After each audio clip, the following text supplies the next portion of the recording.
Alright everyone, Koala here. We're going to talk about SAnby changes. So, if you didn't know, in the 2.2 livestream, there was hints that SAnby is going to get buffed, especially in the 2.3 version, or we think 2.3, 2.4. So, we kind of see now in the beta that SAnby will get changed, and I will put up the buffs on the screen now, and then I will first go over them before I will go talk about my thoughts on each of them. So the first one, B3 now groups enemies. The second one is her dodge counter now grants a silver 5 state, and if the enemy is marked, SAnby can interrupt her basic attack or dash attack and instantly use a special attack. The third buff, when triggering White Thunder damage in instances, special White Thunder execute will automatically activate after the animation ends, doing multiple instances of electrical aftershock damage. Invincibility, there is invincibility during the animation, and it has a scaling ratio of 499.1% attack, 143.8% days, 23.8 dB, so dB gain, and 86.8 sets anomalies, 86.6 anomaly damage, so basically shock.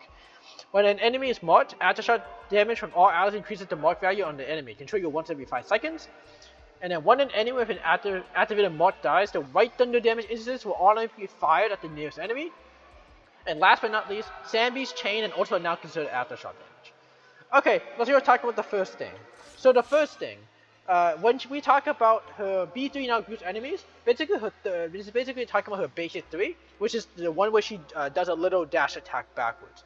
Her little dash attack backwards basically will now, instead of pushback enemies, it will now group them up probably to a center point of that spin attack, and then that allows you to do allows you to just like in the start of the battle for like Shayu, you can group up all the enemies and then use your skill and then nuke all 3 of them. So it makes it a lot easier to group up enemies. So it makes her a lot better into issues where she just wasn't really good into AoE in general, but she was really good into bosses. Okay, the next buff. Dodge counter now grants the silver 5 state for 10 seconds, and when enemy is marked, SAnby can interrupt her basic attack or dash attack and instantly use a special attack. Basically, what this basically means is that now her passive, which is the silver mark state, right? This actually finally means that she now will be able to like apply and have all her crit damage and all her bonuses immediately, alright? And then in this state too, she also can interrupt her basic attack and dash attack. So I will put up some gameplay here where you can see that I have some trouble with like canceling. You can see that SAnby just can't cancel certain abilities. So like her basic attack 3 could be cancelled, but basic attack 4 and 5 can't really be cancelled. So 7 and 8 can't really be cancelled. So I will put up some gameplay here, and then I will show you like stuff like that. Hello everyone, future Koala here. We're gonna talk about like that buff for the S2. I'll show you some like gameplay of why the SAnby can interrupt a basic attack or dash attack, and so you use a special attack is a pretty big buff. So this is old Ambi right before her buff. So if you see me start stacking here, right?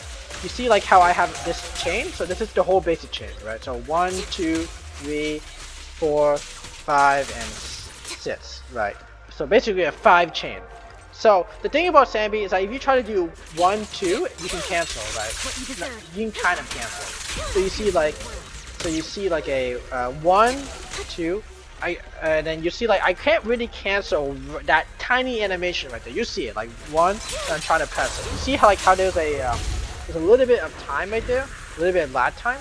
So 1, so you see like a little bit of lag time. I'm gonna be pressing as many buttons as I can after I press the second attack. So 1, 2. So let's do this. So 1.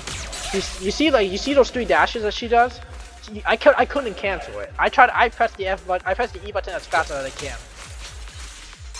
So you see that very tiny lag time right there before I dash. That's basically what they're changing. They're changing it so as long as she has 100% stats here. Yeah, see, she can now dash. She can dash cancel, which is a very big deal because now you can basically min-max your damage by min-maxing what you can hit. Like you don't need to wait for the full animation to go. You can just immediately use it. That's pretty cool. And then the next part is her buff 1. Right now, her buff 1 does something like this: 1, 2, 3. Right? You see how it pushes back, but it doesn't really group enemies unless you're kind of close.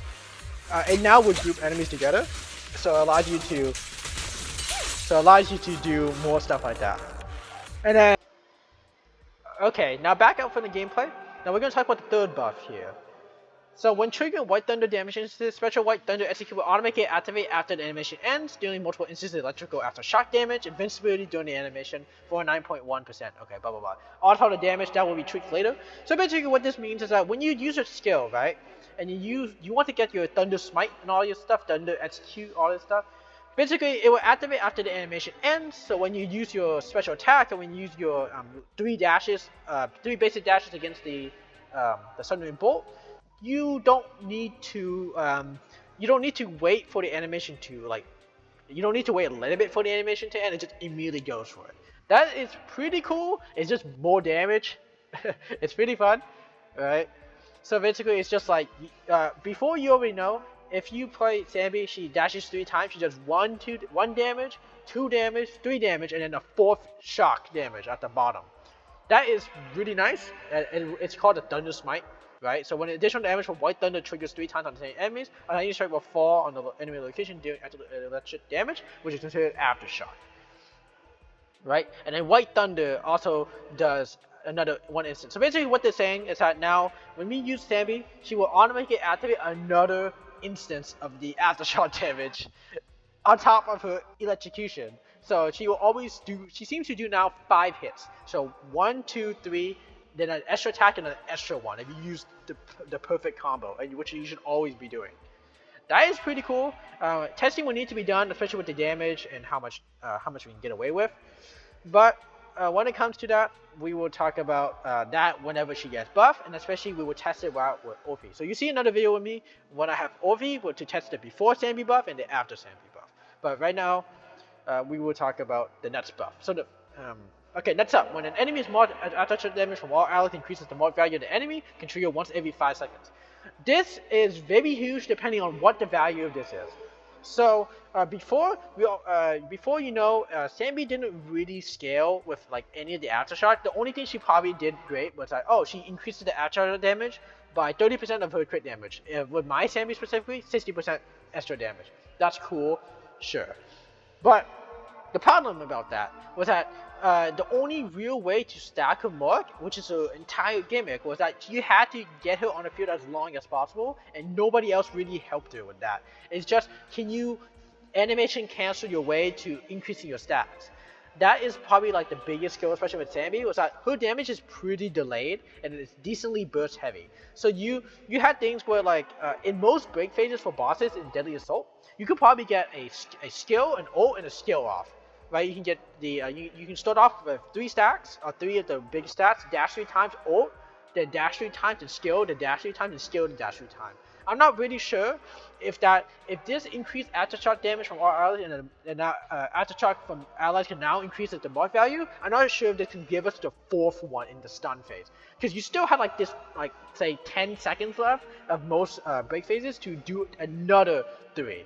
So if Alex can do that and can basically make that really fast, we're going to see SAnby like absolutely shred break phases or shred stun phases. So time will tell. We will have to see how much this mark value really is. If it's like 1 out of 99, it's pretty bad and no one really cares. It's like it doesn't really scale that well. If it's something like 5 to 10, this is when we start talking about like, oh, now SAnby can scale really fast, and you're not really as worried to save out the aftershock white marks outside of the break phase. So let's say before you go into the break phase, like you're at 80% days, you don't have to really worry about just keeping those 3 stats, because it will take you so long to get those 3 stats up, and you want those 3 stats in the stun phase. So time will tell. We will have to see what this does. But let's say about the next one. Okay, the next buff to understand. So when an enemy with an activated mark dies, the White Thunder damage instances will only be fired at the nearest enemy. This is a pretty good quality of life buff. So SAnby had a great weakness where she's pretty weak into just hitting tiny squishy mobs, especially for Xiaoyu 1. So for Xiaoyu, the first half of Xiaoyu, which is for most Xiaoyu floors, they have a trash mob wave and then the boss wave. The trash mob wave, SAnby always kind of had this issue with AoE. On paper, she's really good with AoE. Her S3 had her skill had a really good AoE range. But the problem was that if you killed somebody with the White Thunder, you didn't do the dash, all your dashes are wasted because congrats, you did so much damage, your skill just did enough damage to kill the mob anyways, and now all that extra bonuses that she has is kind of just gone because they don't transfer, they don't go and do anything, they're just gone. So what this does is it just makes her pretty good into AoE. So as long as you can, so you should not be as worried anymore about just killing the mob and not using the dashes because you're worried like, oh, I'm gonna waste dashes. Nope, you don't need to worry about that anymore. If they have 3 stacks of this thing, you can just kill them and they will 3 stack another person or another mob. This is really cool because this basically means that she's no longer weak into trash mobs. Trash mobs don't take a little bit more time compared to other agents that we see like Miyabi, right? Miyabi's sit stack and just basically wipe out. But that's kind of not really fair to the Warrior Hunter. Evelyn's full bar can wipe out a full AoE mob, right? SAnby's dash can't really. So they changed that so she can now. So if you kill like, I don't know, 2 mobs, 3 mobs at the same time with 3 stacks, now the other 2 mobs of that 5 group usually will just all get shot and instantly die. That's pretty cool. I'm gonna have to see if there's a range limitation with this. There's no way there's no range limitation. If there isn't a range limitation, now those little pesky mobs, like those little pesky soldiers with the little cannon, they're no longer an issue. Because those cannon, people always have a tendency to back up, and they always have a tendency to be really annoying because they have to hit all together as a group. If there's no range limitation, you can just kill the frontline mob and just have the rocket guys get shot in the back. That's pretty cool. Last but not least, SAnby's chain and ultimate are not considered aftershock damage. Now this is, in my opinion, the most overpowered part of it. This is like something I was pretty surprised that they even added. So basically what this means is that when SAnby's chain, which is basically when you do the break phase, right? That's pretty much the chains. Basically when you break, before all the really chains was for was just damage. It didn't do aftershock. It didn't really stack up your White Thunder. It didn't really do any of that. It just did damage.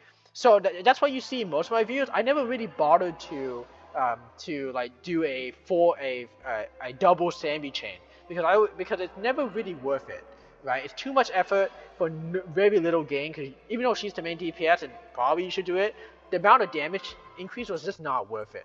Because at that point, you'd rather just get more DB for like Astral Yao, for Trigger, and then just use SAnby on the third one.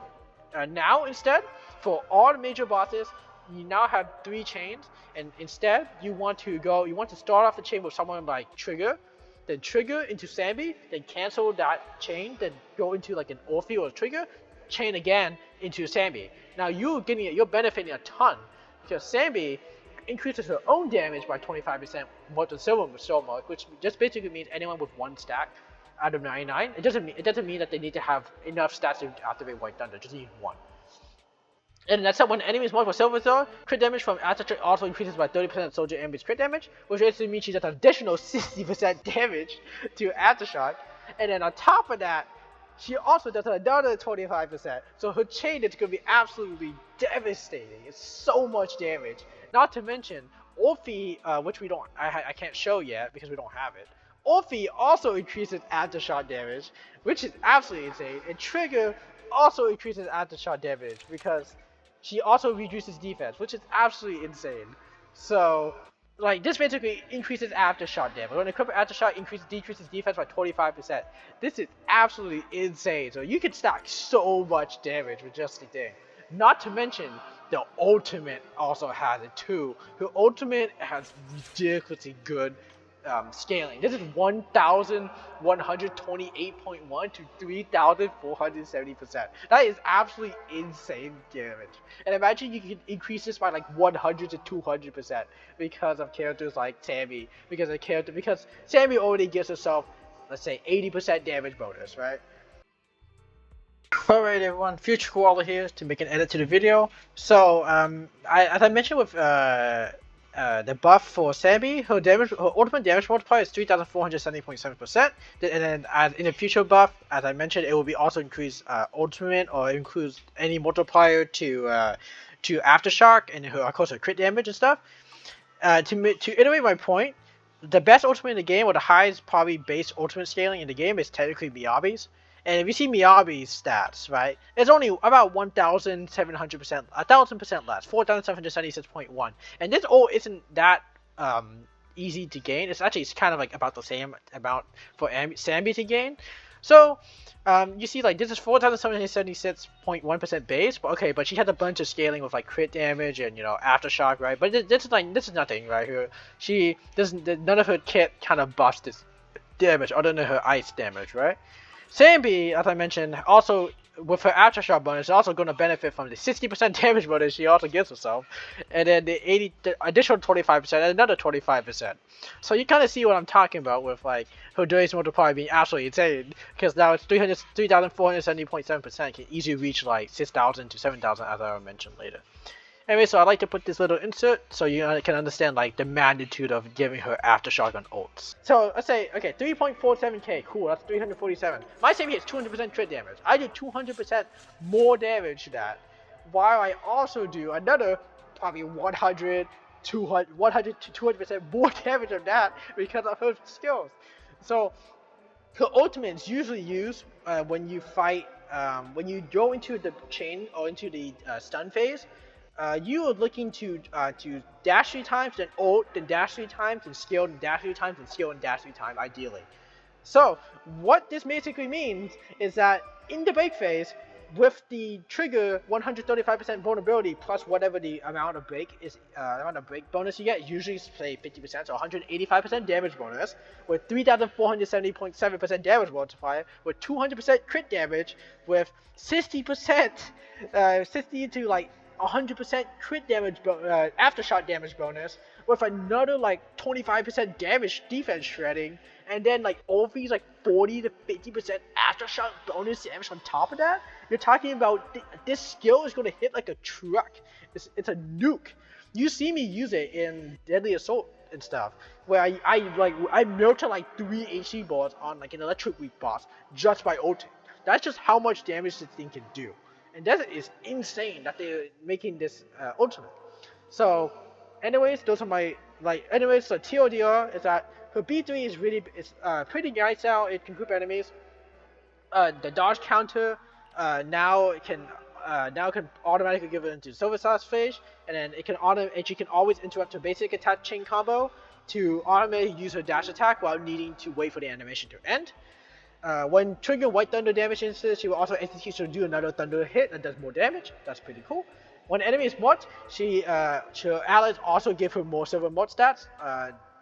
My opinion of this is that we need to wait and see how much this gives you. If it gives you like a very little amount, it's negligible. If it gives you a lot, it's a very big deal.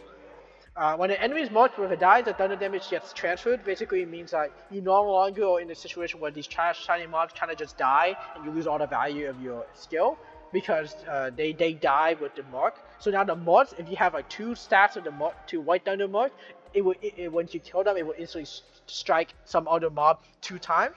The range is going to depend on this, because there's a lot of mobs like soldiers with cannons or rocket launchers that tend to be really far away. So if they have like pretty much infinite range, you can kind of kill the front mob, like the really basic soldier mobs that usually spawn with them. You kill them with 3 stack of mark to immediately pop those 3 stack of marks to one of those soldiers, doing 5 instances of damage. 5 instances of damage, because you stack them 3 times, you get the extra chain from the skill, and then you get this aftershock execution. So that would be pretty cool. And then the last and not least, her chain ultimate have a tendency to be ridiculously overpowered, because her ultimate damage multiplier is already ridiculously high. And then on top of that, she also is kind of like this support of some sort, where she can increase her damage by a ton, and then her pairing with someone like Trigger also increases her damage by a ton, because Trigger gives a 35% damage vulnerability for just existing. And then she also has 25% damage shred on her W engine, and then Orphie, who's coming out pretty soon, also has like 60% damage increasing, which is also pretty insane. So time will tell. I will put out a video with to compare the Aftershock Ambi with Orphie coming about a week and a half. I will compare her before the buff and then her coming out buffs in 2.3. Anyways, if you have any questions, don't be afraid to ask. And then I will see you guys next time. Bye bye.